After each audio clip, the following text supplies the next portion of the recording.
ओ सकपाळ, कोणाला हो दरिंदा म्हणता तुम्ही? काय तुमचं कर्तृत्व आणि योगदान या राज्यासाठी जरा सांगाल का? राज्यातील लोकप्रिय आणि यशस्वी मुख्यमंत्री देवाभाऊंवर बोलायची आपली लायकी आहे का? जरा तपासून तर बघा. जातीवादीचं राजकारण तुमच्या दिल्लीच्या आकाच्या वंश परंपरेतून सुरू झालंय. औरंग्यांच्या औलादींना मांडीवर बसवायचं आणि हिंदूंना डावलायचं. त्यामुळे खरे दरिंदे कोण हे अख्खा देश जाणतोय. आणि म्हणूनच जातीपातीच्या पलीकडे जाऊन गाव, शहर आणि जनतेचा विकास करणाऱ्या, बहिणींचा सन्मान करणाऱ्या देवाभाऊंना जनतेने एकदा दोनदा नाही तीनदा निवडून दिले.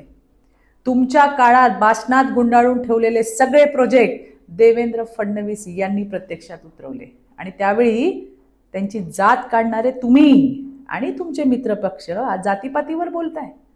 पण देवाभाऊबद्दल बोलण्यापूर्वी 100 वेळा विचार करा.